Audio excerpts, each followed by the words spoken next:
This is Blunt Talk with your host, Gina Arcaro, presented by Jordan Publications Incorporated, your source for good inspirational news only. Welcome, ladies and gentlemen, to another episode of Blunt Talk Podcast. Yeah, I have X number of people working under me. Let me repeat that quote. Yeah, I have X number of people working under me.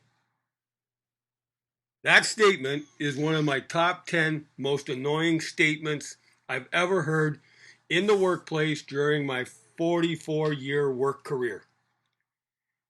Yeah, I have X number of people working under me. Now, underline the word under. I believe there is nothing more condescending than the word under in that statement. People working under you is a psychological ploy to elevate yourself to a higher position and lower the people working for you to a lower position. All in the name of the status of boss. I have X number of people working under me is all part of this complex dynamics of the status of boss. I believe that the majority of people want to be in charge of something, myself included. We want to be in charge of something. I think it's inherent in most of us. I want to be the boss. Now, there is an obsession with being a boss that I've seen in the workplace. See, there are frontline people, and then there are people who want to be the boss. I love the frontline. I'm going to be doing a podcast about the frontline. The frontline is one of my favorite places in the world. The frontline is where the action is in every job. The frontline is what gives me the lifter's high. The frontline is where you get to express yourself. The front line is a joyous expression of your soul. Here's the problem. When the front line stops being challenging, or for some people it gets too scary, then you want to leave the front line, you want to go to the sideline. Let me just repeat that. You want to leave the front line and move to the sideline. Leadership is the sexy title for boss. Leadership may be one of the top 5 most written about, talked about subjects in the history of civilization. Leadership is the glamorous synonym for being the boss. The leadership has affected every element of my life, just like it has affected almost every element of your life. Either people who have been in leadership positions that have affected your life, or in leadership positions that you've held. Now, good leadership and bad leadership. 2 entirely separate concepts that sometimes the line gets blurred between the two. Good leadership and bad leadership have made an enormous impact, a ripple effect in my life that's influenced every element of my personal and professional life. The leadership of others and my own leadership has shaped everything I am, everything I'm not, everything I do, everything I don't do, good and bad. Every leadership role I've had has involved hell. Every leadership role that I was given, hell broke loose shortly thereafter. Every leadership title that I got awarded, hell came right with it. I have never once in my life had a leadership position that hell didn't follow it. What I've learned is that leadership and hell go hand in hand. You want to be the boss? Then you try to figure out how to handle hell. Because leadership, the number one priority of leadership is to help your team escape from hell and prevent your team from sliding back into hell. See, measuring leadership success and failure is not easy. Keeping score of good leadership and bad leadership isn't simple. Win-loss records in most leadership roles don't always add up like they do in the sport that I coach, football. See, football has a nice and simple win-loss record system. You look up at the scoreboard at the end of the game, and the football establishment says, winner, loser. Now, whether you subscribe to that definition of winning and losing is truly insignificant. I mean that with all love and respect. What you think of winning and losing has nothing to do with the football establishment of winning and losing. Winning and losing in football, the number one measurement is the scoreboard. If you score more points than the other team, you're a winner. If you score less points, you're a loser. That's the overriding fundamental ideology of leadership in football. Yeah, I've heard all kinds of different stories. They come out, it's not all about winning. Yes, it is. Everybody measures you in football as a leader by your win-loss record. Period. Sure, we can romanticize it and say winning and losing don't matter, but what it really boils down to is when they see that you are not winning enough games, you're classified as a loser. And if you do win enough games, you're classified as a winner. All the romance, all those romantic topics for that romance novel of leadership is bullshit.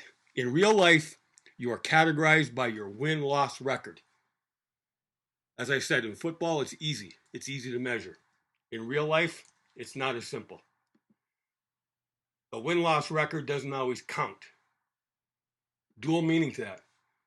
It doesn't always count as a true reflection of a leader's job performance, of the totality of what was done good and what was done bad. And it doesn't always count the intangibles that add up to good or bad leadership. I have written a short story called The Back Row. The Back Row is the title of today's episode. The Back Row. The Back Row is a short story. It's only a first chapter. It's a personal, soul-searching story about leadership, careers, performance, the highs and lows that go with all of it. It's the connection between leaders, front line, sideline, every line. It's all that intricate, complex connection of dynamics that go into a team. And the inevitable love-hate relationship with work.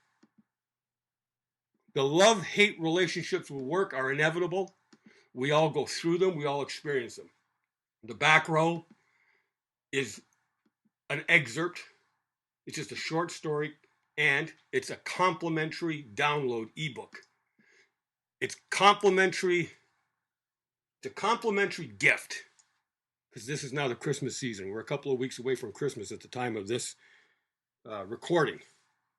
So Blunt Talk Podcast, X Fitness, Niagara X-Men Football, Jordan Publications, Gino Arcaro. We're in the festive season mode. We want to give stuff away.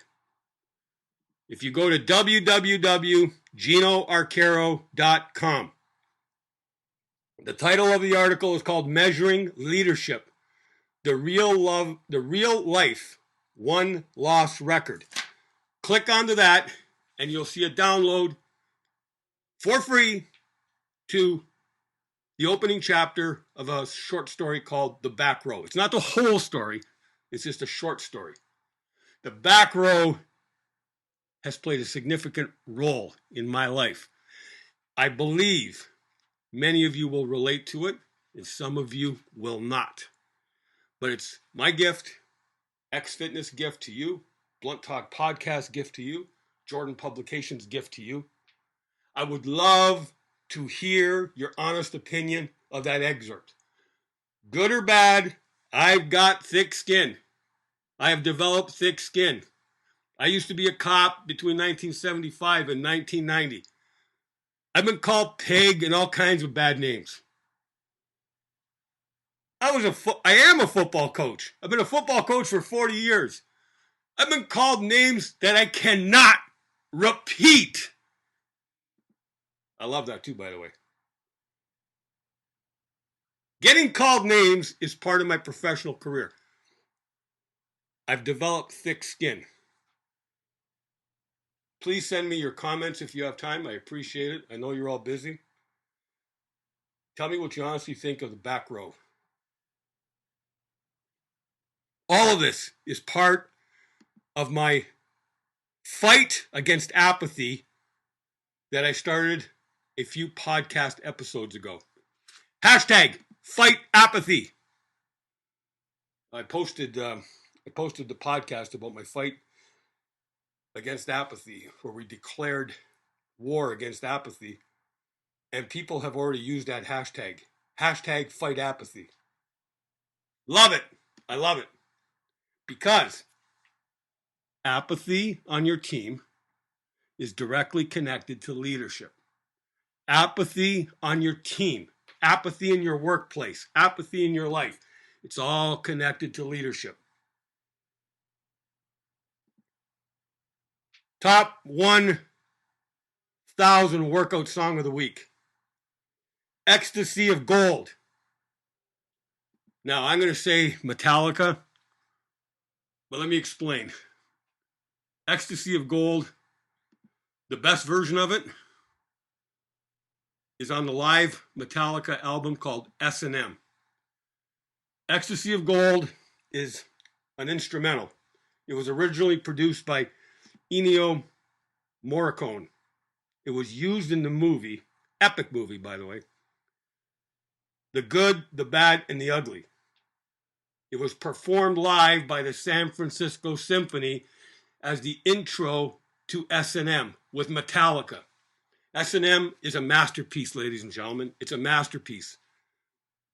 Ecstasy of Gold is one of my top 1,000 workout songs that I've focused on this week. Here's the reason. Number one, it is a blast from my past that I need to reconnect with this week. Working out lets me connect to a part of my past that I have to bring today. You know, all this talk that drop the past. No. I don't believe in that. There are parts of my past, huge parts of my past. I drag them with me every day. It's important. My past is important. Now, I know what people are talking about. When they say drop the past, what they're saying is, of course, stop dwelling on the stuff, the junk that's holding you down. I understand that. I really do. I'm not being condescending about the past. We've all got good parts of the past and bad parts of the past. I get it. I do. I understand. But I will never, ever subscribe to the notion, drop the past. I had to go back into the 80s, into the 90s. I had to bring back my workout past this week. I'll be explaining that in future podcasts, but Ecstasy of Gold has never left my top 500 of my top 1,000. Never. I've said this before. I'll say it again. Metallica is the best workout band of all time. For reasons I'll be explaining in the future. Go to iTunes, download it. Your workout music is an expression of your workout soul. Thank you, ladies and gentlemen, for tuning in. Blessings and all good things. Peace. Thanks for listening. Please tune in next week for Sacred Moments with special guest Kenneth Taylor and your host, Gino Arcaro.